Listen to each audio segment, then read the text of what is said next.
na Espiritu, sa sinagbuhat sa'yo, kami liwanagan mo. Ama ng maralita, dulot mo'y pagpapala, upang kami magkusa. Kay bigat patnubay, sa amin mananahan, ang tamis ng iyong buhay. Ginhawang ninanais, lilim namin sa init, kapiling bawat saglit. Lubhang banal na ilaw, kami iyong sinayan, ngayon at araw-araw. Kapag di ka nananahan, ay walang kaganapan, ang buhay namit dangal. Marumi palinisin, lantay panariwain, sakit nami gamutin. Kami gawing matapat, sa pag-ibig mag-alab, lagi sa tamang landas. Tugunin aming luhod, kami bigyang malugod ng iyong pitong kaloob. Gantimpala'y ibigay sa hantungan ng buhay, ligayang walang hanggan.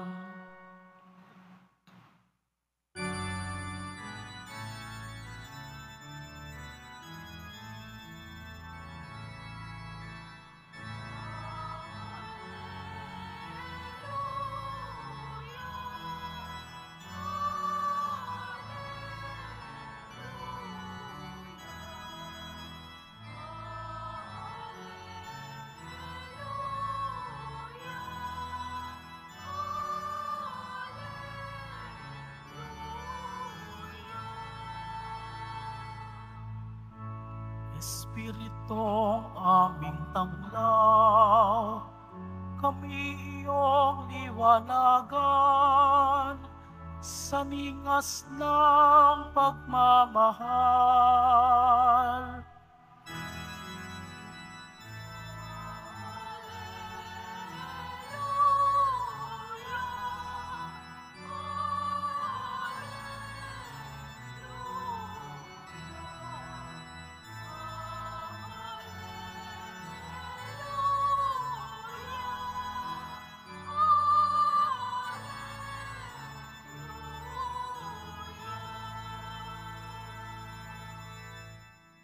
Sumainyo ang Panginoon.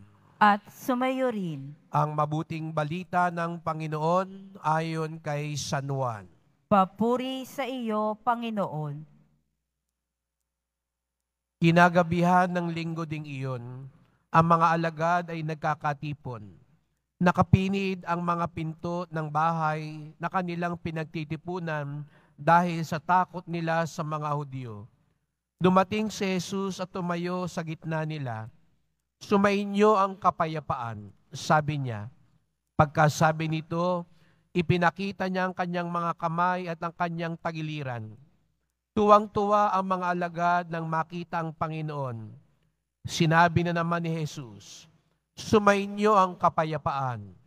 Kung paanong sinugo ako ng Ama, gayon din naman sinusugo ko kayo.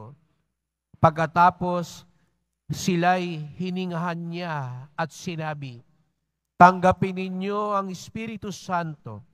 Ang patawarin ninyo sa kanilang mga kasalanan ay pinatawad na nga. Ang hindi ninyo patawarin ay hindi nga pinatawad.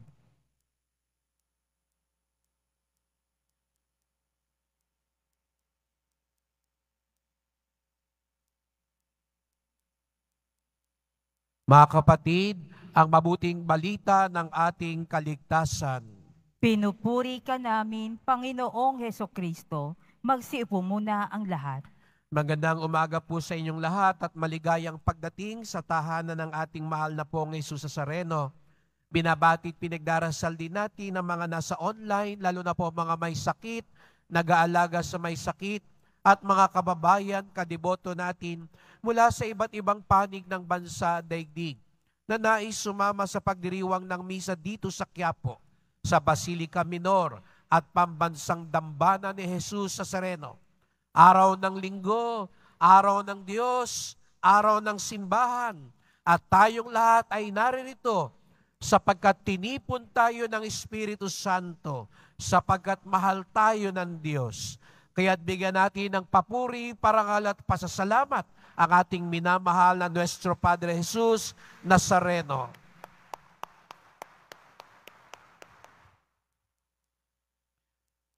Tayo'y naririto dahil tinipon tayo ng Espiritu Santo. Sa linggong ito ay pinagdiriwang natin ang kapistahan ng pagbaba ng Espiritu Santo. Kung maalala ninyo nung nakaraang linggo, ipinagdiwang natin yung pag-akyat ni Jesus Nazareno sa langit. Ang pagbalik niya sa Ama. At sa kanyang pag-akyat, bumaba naman ang Espiritu Santo. Hindi mapaghihiwalay sapagkat iisa lang ang ating Diyos. Ang pagsugo ng Espiritu Santo ay dahil na rin kay Jesus Nazareno, ang anak ng Diyos. Ngunit alam din natin, siya'y naparito dahil siya'y ibinigay sa atin ng Diyos Ama. Kaya't nakikita rin natin, hindi lang ito galaw ng Espiritu Santo. Nagmula sa Ama, ibinigay si Jesus Nazareno para sa ating kaligtasan, at nang bumalik si Jesus Nazareno sa langit, kanya namang ipinabaon sa atin ang Espiritu Santo. Kaya nga sa susunod na linggo, ipagdiriwang naman natin ang Santissima Trinidad, ang banal na Santatlo, na tayo'y naniniwala may tatlong persona, ngunit iisang Diyos. Hindi mapaghihiwalay si Jesus Nazareno sa Espiritu Santo.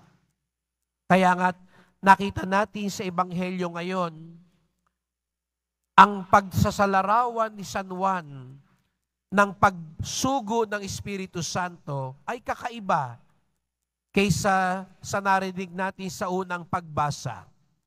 Sa Ebanghelyo, dumating daw ang Espiritu Santo, hindi nung umalis si Jesus Nazareno. Sabi nga, nandun pa ang mga alagad, pumasok si Jesus Nazareno at hiningahan sila. Huminga sa kanila. At sabi ni Jesus Nazareno, tanggapin ninyo ang Espiritu Santo. Yun daw ang sandali na tinanggap ng mga alagad ang Espiritu Santo nang sila'y hiningahan ni Jesus. Alam niyo raw po, yung pandiwang yon na hiningahan, makalawang ulit lang ito ginamit sa Biblia. Ang unang pagkakataon na ginamit yung pandiwang hiningahan ng Diyos ay sa aklat ng Henesis.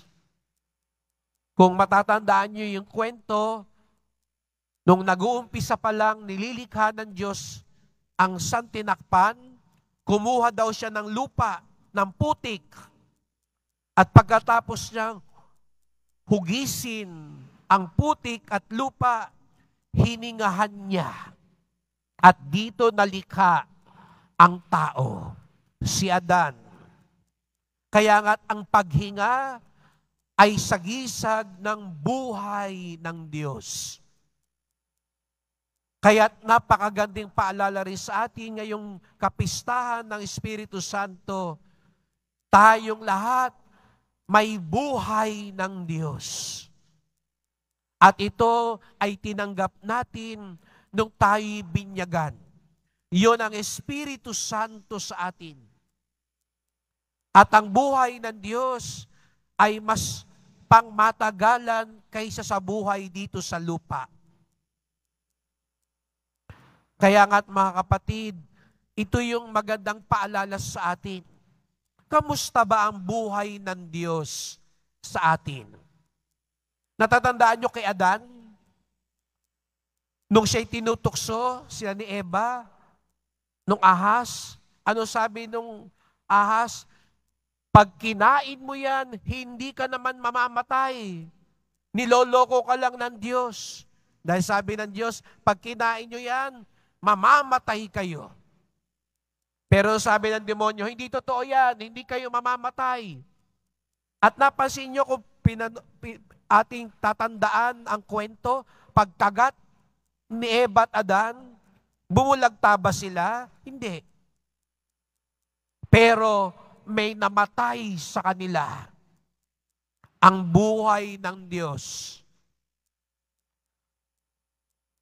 Siguro nga, buhay yung katawan nila.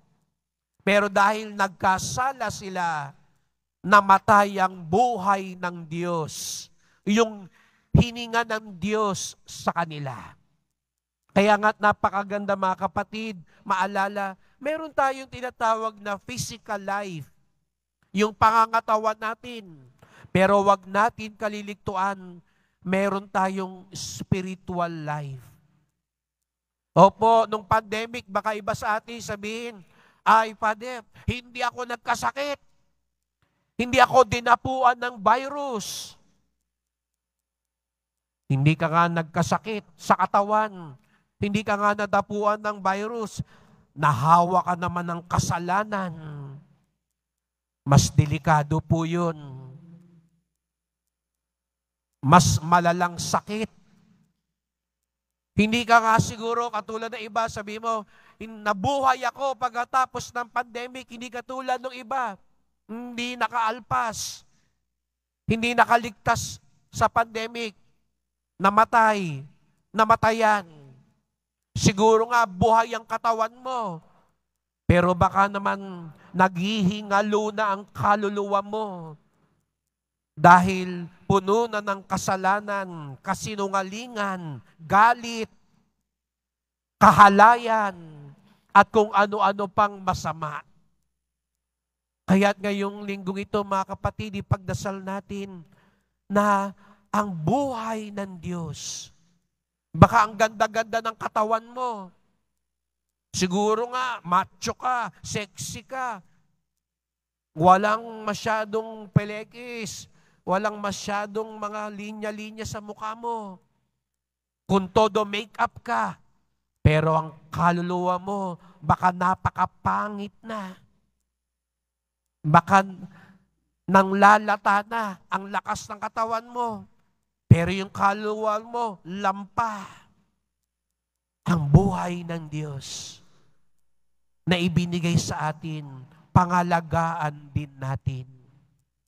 Kaya nga, kung may tinatawag tayong physical exercise, di ba lagi tayong pinaalalahanan? Yung mga kapatid ko, mga doktor po, lagi akong pinapaalalahanan, mag-exercise ka para lumakas ang katawan mo. Ganon din daw ang kaluluwa, mag-exercise tayo para lumakas ang kaluluwa natin. Kaya tayo nagsisimba ngayon tuwing linggo. Kaya tayo nagdarasal. Kaya tayo gumagawa ng mabuti. Kaya tayo naglilingkod. Ito'y mga paraan para mag-exercise yung kaluluwa natin. Para lumakas ang buhay ng Diyos sa atin. Kaya ang unang tanong, kamusta na ba ang buhay ng Diyos sa atin? Kaya nga ipinakita kung ang paghinga ni Jesus Nazareno, ang buhay ng Diyos sa atin.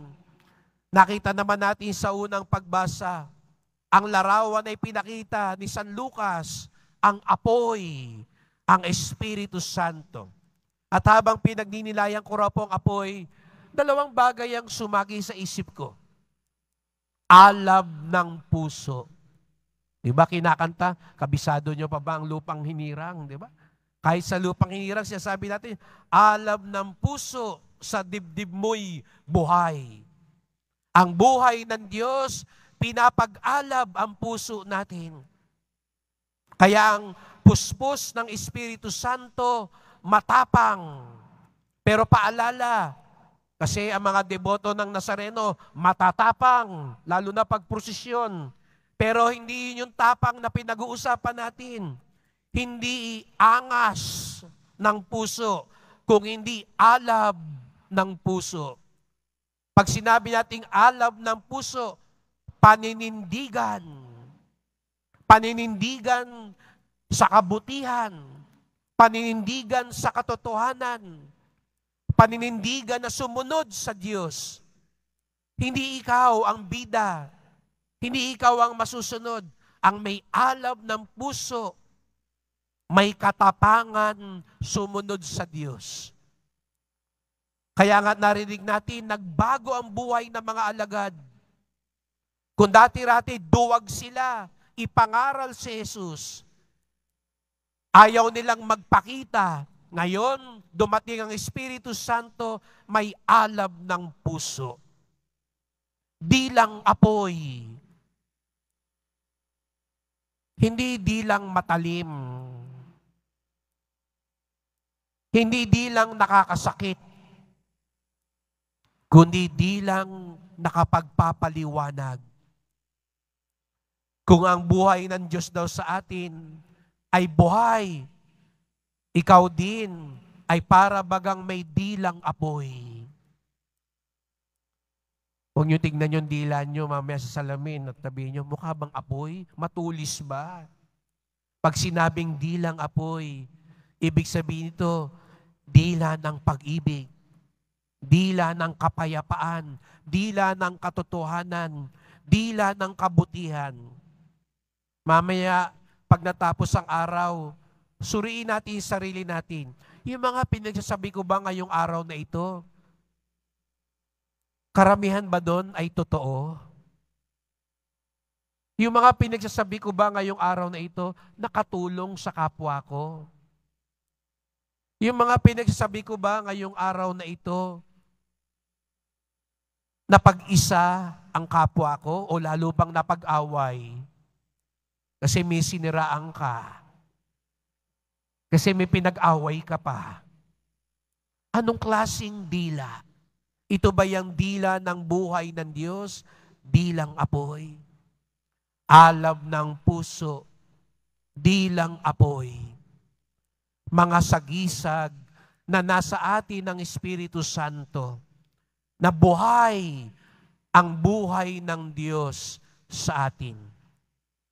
Sa isang linggo po mga kapatid, pagbalik nyo dito sa simbahan, mapapansin po ninyo, wala na itong dalawang imaheng nasa altar ngayon. Wala na ang imahen ng muling nabuhay na si Jesus at wala na po ang kandilang Paskal. Dahil tapos na ang panahon ng muling pagkabuhay. Itong kandilang ito, nakita nyo po, nung nagsimula tayo ng linggo ng muling pagkabuhay, napakalaki ng kandilang ito. Mawawala na po ito sa harapan ninyo. At kung kayo'y sumasama sa mga gawain sa simbahan, 2 beses, maaring makita nyo pa rin ilabas ito sa loob ng taon. 2 beses. Tuwing binyag, pansinin po niyo yan, pag kayo'y nagninong-ninang sa binyag, ilalabas ang kandilang Paskal. At ang ikalawang pagkakataong ilalabas ang kandilang ito, paglibing. Itatabi ito sa kabaon. Hindi nyo na makikita kasi nasa kabaon na kayo. Pero pansinin nyo po, pag nakipaglibing kayo, ilalabas uli ang kandilang ito. Binyag at libing. Sapagkat ipinapaalala sa atin, sana mula sa simula hanggang sa dulo ng ating buhay, ang alab ng puso, ang buhay ng Diyos, ang dilang apoy, ay sana nananahan pa rin sa atin. Itatago na ito. Hindi na kailangan ng apoy sa harap na ito. sapagkat dapat naglalagablab na ang mga puso natin. Tayo na ang apoy. Tayo na ang dilang apoy ng Espiritu Santo paglabas natin mamaya para magliwanag ang mundo, hindi para magdilim ang mundo. Tayo ang sinusugo ngayon ni Jesus Nazareno para magliwanag ang mundo. Kaya mga kapatid, sa linggong ito, tawagin natin ang Espiritu Santo. Halina, Espiritu Santo. Mabuhay ang Diyos sa atin upang tayo'y mag-alab ang puso, magdilang apoy, upang sa gayoy, katulad ng liwanag ng kandilang ito, tayo'y magliwanag din sa mundo. Magdasal po tayo. Mahal na pong Jesus Nazareno, salamat po at isinugo niyo sa amin at inihandog niyo sa amin ang Espiritu Santo, ang aming kaagapay, kalakbay, kaantabay sa aming paglalakbay dito sa lupa. Tulungan niyo po kaming panatilihing buhay ang Diyos sa amin. Patawad po kung mas pinapangalagahan pa namin ang buhay ng katawan kaysa buhay ng kaluluwa. Tulungan niyo po kaming iwasan, itakwil ang kasalanan na nakamamatay sa buhay ng biyaya sa amin. Panatilihin niyo pong nagliliwanag ang aming buhay sa tulong ng Espiritu Santo upang kami din masugo mo upang magliwanag ang sanlibutan. Mahal na pong Jesus Nazareno, patuloy niyong isugo ang Espiritu Santo. Kailangan namin ang kanyang lakas at liwanag. Mahal na pong Jesus Nazareno, kaawaan niyo po kami, basbasan niyo po kami. Amen. Amen.